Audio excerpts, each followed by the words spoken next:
하나님 아버지, 말로 다 할 수 없는 놀라운 사랑, 우리의 입술로 고백하며 이리 시작하게 하시니 감사합니다.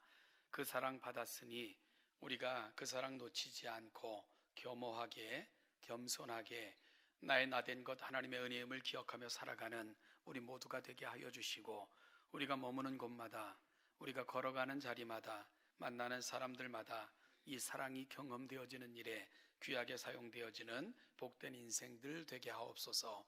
말씀을 가슴에 담습니다. 우리 마음판에 새겨주시고 하나님의 말씀이 선명하게 우리 삶을 통해서 보여지도록 우리 가운데 역사하여 주옵소서. 감사드리며 예수님의 이름으로 기도하옵나이다. 아멘. 제가 오늘 설교 제목을 교회가 교회에게 길을 묻다라고 정해봤는데요. 질문 한번 할까요? 여기서 첫 번째 교회는 뭐며 두 번째 교회는 뭘까요? 첫 번째 교회는 뭐고 두 번째 교회는 뭘까? 제가 이렇게 설교 제목을 붙인 것은 첫 번째 교회는 오늘을 사는 우리, 즉 동천교회 공동체를 비롯해서 현대교회를 의미했고요. 두 번째 교회는 이제 나누게 될 요한계시록에 나타나는 교회뿐만이 아니라 성경에 나타나는 교회를 의미했습니다. 따라서 교회가 교회에게 길을 묻다. 오늘을 교회로 부름받은 내가 하나님의 교회로 부름받았던 사람들, 그 교회들이 보여줬던 모습을 살피며 오늘을 살아가는 우리의 길을 다시 찾자, 그런 제목으로 이런 제목을 붙여봤는데요. 요한계시록에는 요한이 7교회에게 보낸 편지가 기록되어 있습니다. 왜 7교회인가? 여러분, 요한계시록을 효과적으로 읽으려면 숫자 체계에 대한 그런 이해가 좀 있어야 됩니다. 예를 들어 7이라는 숫자, 1, 3, 6으로 상징되어지는 666이라든가 10이라는 숫자와 이를 통해서 확인할 수 있는 천년왕국 14만 4천 이런 어떤 숫자 체계들이 기본적인 숫자를 통해 의미가 확장되어 드러나는 그런 상징성을 갖고 있기 때문입니다. 특별히 요한계시록과 같은 책은 문학적으로는 묵시문학 형식을 묵시문학으로 기록되었기에 이 묵시문학에서 이런 특별한 숫자적인 것, 상징적인 것, 그런 체계를 이해하는 것은 조금 더 효과적인 성경 읽기에 도움이 됩니다. 그 중에 7이라는 숫자는 하나님의 창조와 관련되어 있는 숫자로 온 세상의 모든 것이 하나님께 속해 있음과 하나님의 충만함과 그리고 또한 대표성을 상징하는 의미를 지닌 숫자가 7입니다. 따라서 요한계시록에서 7교회에게 편지한 것은 오직 7교회만 선택되어졌다거나 보내다 보니까 7교회에게 보내게 됐다라는 것이 아니고, 사실은 7교회에게 보내지지만 이 7이라는 숫자를 통해 세상의 모든 교회에게 보내진 거다라는 의미가 함께 내포되어 있는 것이 7교회에 포함되어진 상징이라는 거죠. 따라서 소아시아 지역에 속해 있던 7교회들에게 보낸 편지를 묵상하면 오늘 이 시대 교회로 살아가는 우리가 찾아야 될 가치들, 잊지 말아야 할 것들, 그리고 놓치고 있는 것들은 뭔가, 우리는 제대로 가고 있는가 하는 것들을 보게 된다는 거죠. 그래서 2023년 주보를 우리가 펼치면 맨 위에 2023 교회표 성육신의 정신으로, 그리고 그 밑에 보면 담을 헐자, 길을 내자, 미래로 나아가자가 실천 항목으로 제시되어 있는데요.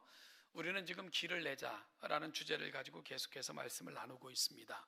그래서 길을 내자라는 주제의 마무리를 7교회에게 보낸 편지를 묵상하는 것으로 대신하며 오늘 우리가 현대 교회로 부름받은 우리가 나아갈 길이 어딘가 하는 것들을 좀 확인받는 시간으로 삼고자 합니다.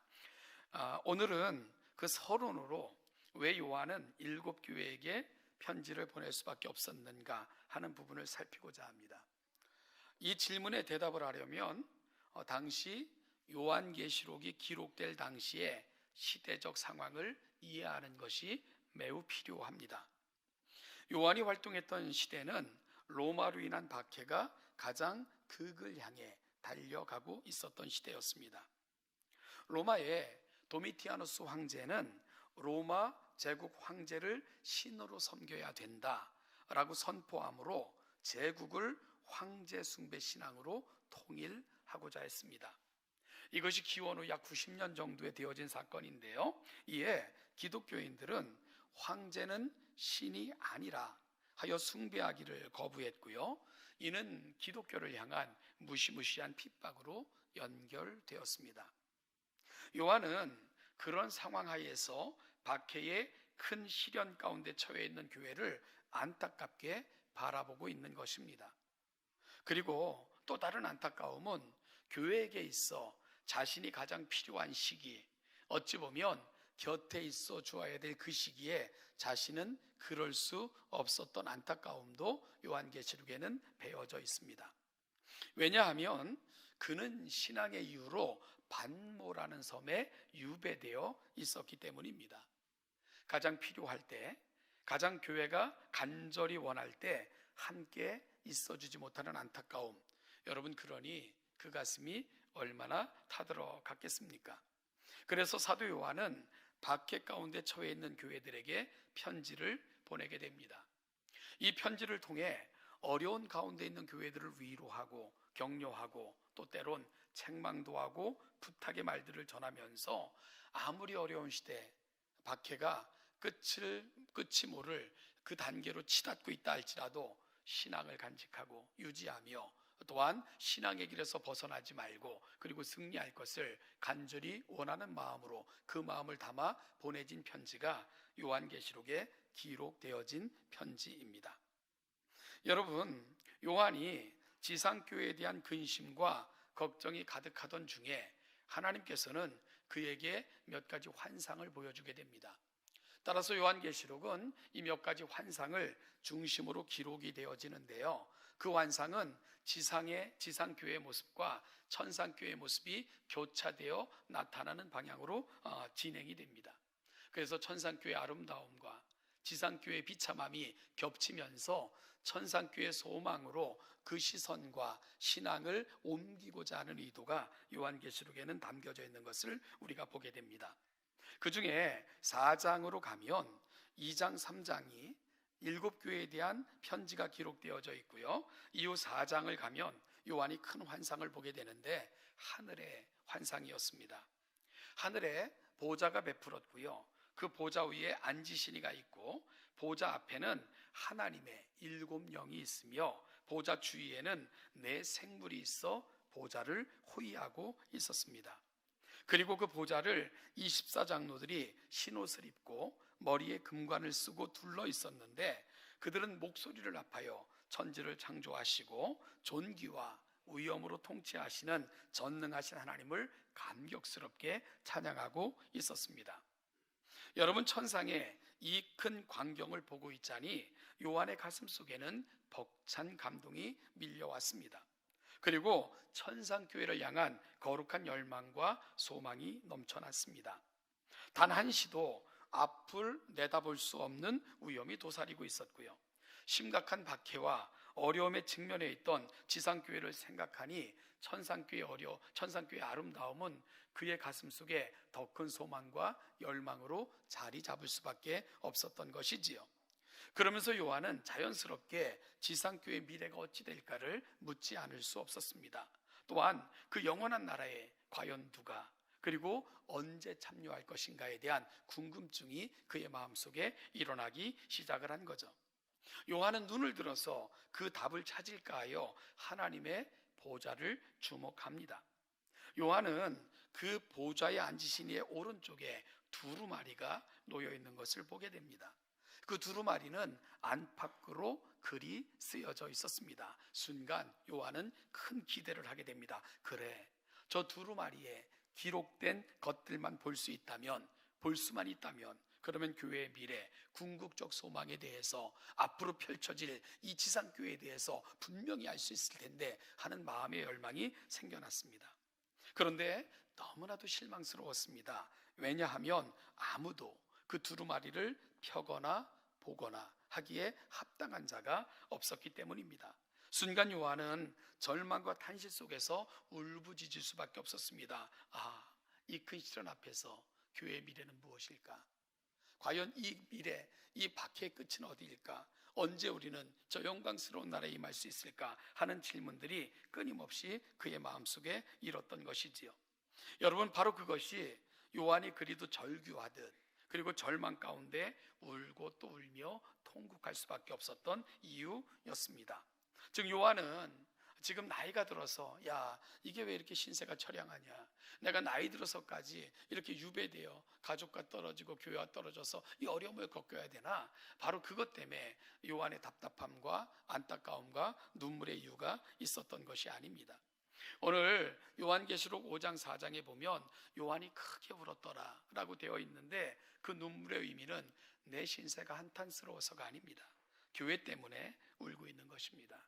교회를 사랑함이, 성도를 사랑함이, 교회를 향한 그 걱정과 안타까움이 멈추지 않는 눈물이 되어 마치 새끼를 잃어버린 맹수처럼 요한은 그 울음이 되어 그의 가슴 속에 눈물로 그렇게 흐르고 있었던 것입니다. 교회를 향한 눈물, 성도를 가슴에 품고 사랑하기에 흘리는 눈물, 교회의 미래를 걱정하며 부르짖는 아픔의 탄식, 이것이 바로 오늘 본문에서 보여지는 요한의 눈물의 의미였던 것이지요. 여러분, 그때 장로 중에 한 사람이 울고 있는 요한의 곁으로 다가옵니다. 그리고는 그에게 이렇게 말합니다.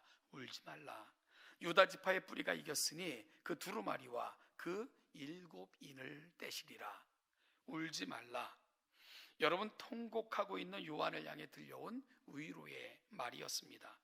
그리고 이후로 기록되어지는 요한계시록의 내용은 왜 울지 않아도 되느냐 하는 그 내용을 소개하고 있는 거죠. 결국 요한계시록은 요한의 눈에 흐르는 눈물을 씻어주시려 하나님께서 기록으로 남겨주신 거룩한 말씀인 것을 알게 됩니다. 여러분, 요한계시록은 환타지 소설도, 이단들이 흔히 오해하는 비밀의 책도, 그리고 뭔가 대단한 지혜를 가진 사람들만 이해할 수 있는 수수께끼와 같은 책이 결코 아닙니다. 요한계시록은 울고 있는 요한의 눈에 눈물을 씻어주시려고 유다 지파의 뿌리, 어린 양이 7인을 떼면서 펼쳐지는 감동의 메시지, 그 메시지를 담고 있는 책이 요한계시록입니다. 즉 교회를 향한, 그리고 교회를 위한, 교회의 소망의 메시지를 담고 있는 흐르는 교회의 눈물을 씻어주시려는 이야기, 그것이 바로 요한계시록이 갖고 있는 성격입니다. 유다 지파로 오신 어린 양이신 예수님께서는 결국은 승리하셨습니다. 주님의 승리 안에서 교회는 반드시 승리하게 될 것입니다. 주님의 승리는 교회를 향한 승리의 보증이 됩니다. 이것이 바로 요한을 통해서 하나님께서 들려주신 궁극적 교회를 향한 메시지입니다. 여러분, 그러니까 결국 요한계시록은 바로 교회를 위하여 통곡하며 아파하는 요한의 눈에 눈물을 씻어주시기 위해 기록된 책인 것을 알게 되며, 요한계시록 21장 4절로 가면 모든 눈물을 그 눈에서 닦아주시니 다시는 사망이 없고 애통하는 것이나 곡하는 것이나 아픈 것이 다시 있지 아니하리라 라고 선언해 주시면서 그 나라는 다시는 눈물 흘릴 일이 없는 그런 나라인 것을 확인해 주면서 요한계시록은 마무리되는 것입니다.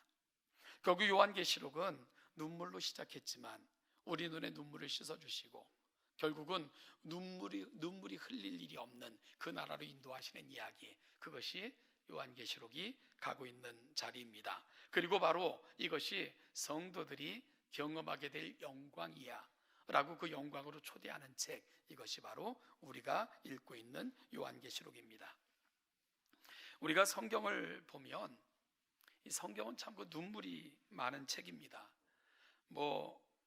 책이 눈물이 많다는 거 좀 이상하지만 성경을 읽고 있으면 흥건히 흐르는 눈물의 흔적들을 우리는 참 많이 보게 됩니다. 성경에 나타나는 사람들이요, 하나님의 사람들은 참 눈물이 많았던 사람들입니다. 다윗은 사실 울보였습니다. 뭐 좀 과장법을 사용했지만 자신의 슬픔을 기록할 때 침상이 뜰 만큼 울었다. 아마 그 표현은 그가 밤새 흘렸던 눈물로 인하여 요가 그리고 깔려있던 침대가 다 흥건히 젖을 정도로 울었던 그 모습을 표현하고 있겠죠. 시편 6편 6절을 보면 내가 탄식함으로 피곤하여 밤마다 눈물로 내 침상을 띄우며 내 요를 적시나이다 라고 고백하는 걸 듣게 되고요. 시편 42편 3절을 보면 사람들이 종일 내게 하는 말이 네 하나님이 어디 있느냐 하오니 내 눈물이 주야로 내 음식이 되었도다 라고 고백하기도 합니다. 이외에도 다윗의 시를 읽어보면 그의 시에는 유난히 눈물 자국이 참 많다는 것을 알게 됩니다. 예레미야는 얼마나 많이 울었던지 별명 자체가 눈물의 선지자였습니다. 그는 이렇게까지 고백을 했어요. 예레미야 9장 1절을 보면 어찌하면 내 머리는 물이 되고 내 눈은 눈물 근원이 되고 죽임을 당한 딸 내 백성을 위하여 주야로 울리로다. 주야로 그의 눈에는 눈물이 마를 날이 없었어요. 그래서 어쩌면 내 머리는 물이 되고 내 눈은 눈물 근원이 되고 그러면서 하염없이 흐르는 눈물 그 흔적을 예레미야는 이렇게 고백하고 있는 것을 보게 됩니다. 그리고 오늘 본문에서도 우리는 또다시 눈물을 흘리는 사람을 보게 되는데요, 바로 사도 요한입니다. 사도 요한계시록 5장 4절을 보면 그 두루마리를 펴거나 보거나 하기에 합당한 자가 보이지 아니하기로 내가 크게 울었더라 라고 자신을 표현하고 있습니다. 여러분, 크게 울었다, 어떤 모습이 연상되십니까? 이 모습은요, 마치 새끼를 잃어버린 어미의 울음소리를 연상시키는 말입니다. 마치 의성어처럼 사용되어지는 단어인데요, 여기서 울었다의 표현 사용된 헬라어 시제가 미완료 시제입니다.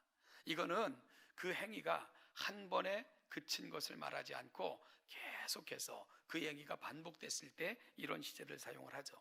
그러니까 오늘 내가 크게 울었더라, 요한의 눈물은 끊임없이 흘러내렸던 것을 말씀하고 있는 거고요. 그리고 또한 크게라는 단어를 통해서 요한의 눈물은 마치 새끼를 잃어버린 맹수의 울음처럼 그리 처절하고 안타까웠다 하는 것을 표현해 주고 있는 부분입니다. 정말 처절한 슬픔이 느껴지는 표현입니다. 여러분, 그런데 우리가 성경에서 눈물이 많은 사람들, 다윗, 예레미야, 그리고 또 히스기야도 그랬고요.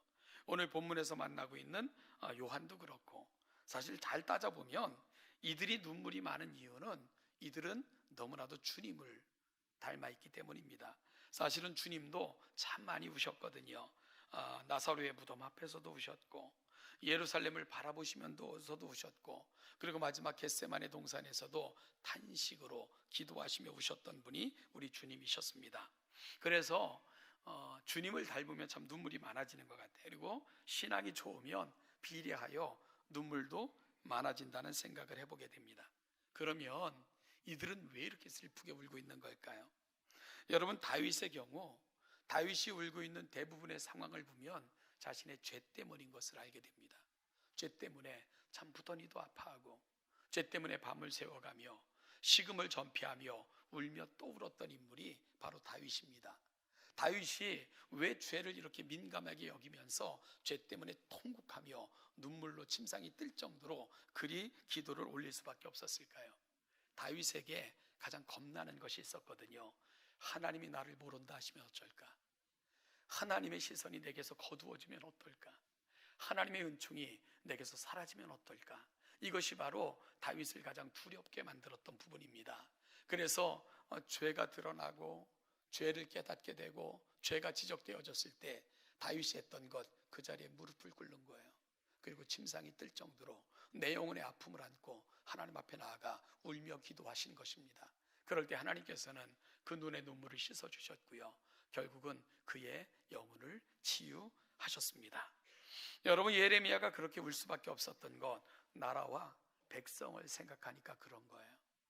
풍전등화와 같은 나라, 그럼에도 불구하고 돌이키지 않는 백성들, 멸망을 향해 걸어감에도 정신 차리지 못하는 나라, 그 나라 백성을 생각하려니 주야로 눈물은 그의 음식처럼 흘러내릴 수밖에 없었던 거죠. 멈추지 않는 눈물이 될 수밖에 없었죠. 그리고 오늘 본문에서 만나는 요한의 눈물, 그의 눈물은 교회 때문입니다. 교회를 생각하니 그랬어요. 고난 가운데 있는 교회, 날로 심각해지는 박해, 그리고 신앙으로 인해 겪는 어려움, 이것이 요한의 눈에 끊임없이 흘러내리는 그치지 않는 눈물의 이유였던 것입니다. 제가 예수를 처음 만났을 때 참 눈물이 많았던 것 같아요. 십자가만 생각해도 감격했고요. 밤새 십자가를 노래해도 그 감동이 사라지지 않아서 정말 밤을 새워가며 십자가를 노래했고 또 감격해하고 그리고 하나님의 부르심 앞에 감사했던 그런 시간들이었던 것 같아요. 정말 그때는 철야를 했거든요. 밤새 그 기도, 그때 철야했는데 밤새 십자가를 노래하고 밤새 부르고 또 모여서 불러도 다함이 없는 그 은혜, 십자가 때문에 감격하고 십자가 때문에 감사하고 십자가 지겠다고 결심하며 또 하나님 앞에 눈물 흘리고 그랬던 시간이 제가 예수를 만났을 때였던 것 같아요.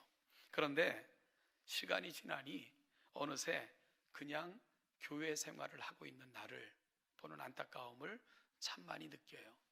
이제는 그냥 종교 생활을 하는구나 라고 느껴질 때가 참 많아요. 여러분, 과거에는요 눈물을 흘리며 통곡하며 기도하는 성도들 참 많았어요.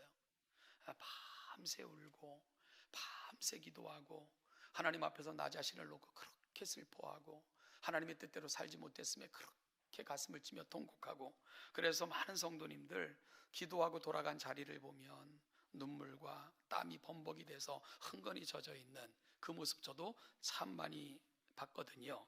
그런데 요즘 우리에게 그 모습을 참 찾아보기 힘든 이러한 때가 되지 않았나.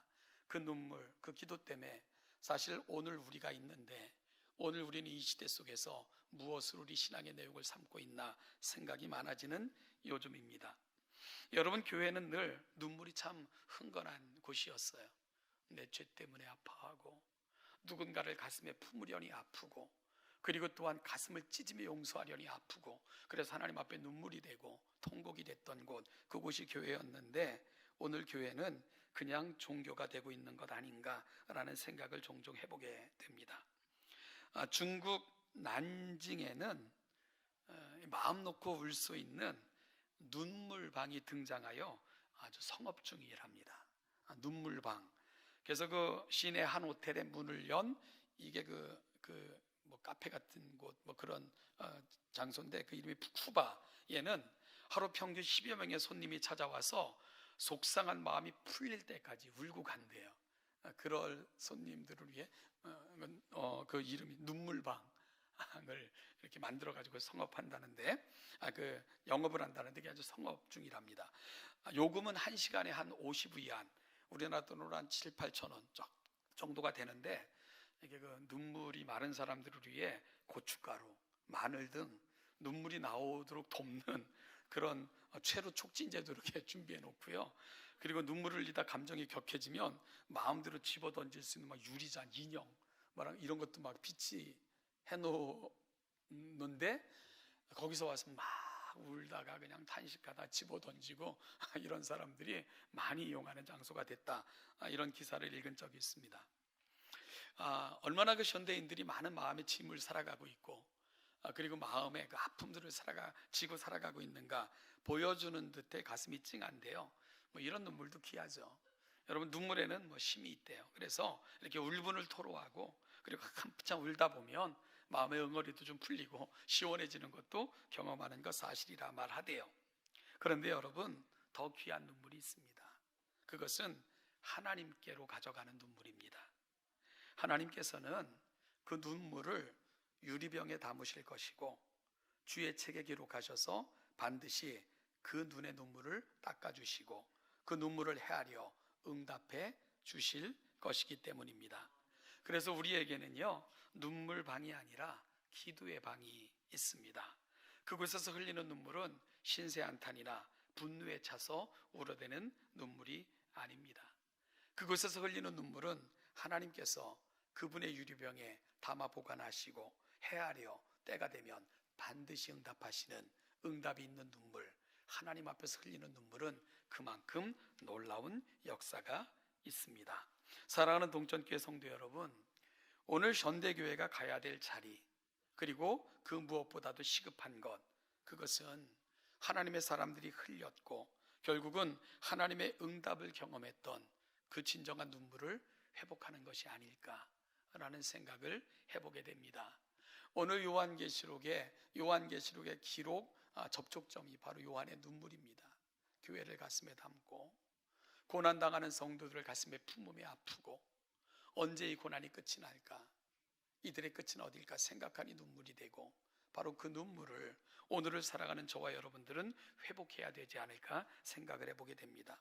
스펄전 목사는 마른 눈으로는 천국에 들어가기가 어렵다 라고 이야기를 했어요. 자신의 죄를 뉘우치며 흘렸던 다윗의 눈물, 죽음의 절망 앞에서 흘렸던 히스기야의 눈물, 고난당하는 민족의 아픔 때문에 흘렸던 예레미야 선지자의 눈물, 그리고 무엇보다도 죄인을 위해 흘리셨던 주님의 눈물, 이런 눈물들이 오늘 교회 가운데 회복될 때 하나님의 위로와 회복은 우리 가운데 넘치도록 충만하게 주어질 것입니다. 사랑하는 동천교회 성도 여러분, 내 인생에 문제가 있거나 질병의 문제가 있든 자녀의 문제가 있든 죄의 문제가 있든 마음의 울분으로 담아놓지 마시고 다른 어떤 곳에서 그것이 치유되기를 기대하지 마시고 기도의 방으로 그것 가지고 와서 하나님 앞에 거룩한 눈물을 흘리시는 여러분들이 되시기를 바랍니다. 그러면 하나님께서는 그 눈의 눈물을 하나님의 유리병에 담으실 것입니다. 그리고 반드시 기억하실 것입니다. 측량하셔서 때가 되매 가장 적합할 때에 반드시 응답하실 것을 믿으시는 저와 여러분들 될 수 있기를 바랍니다.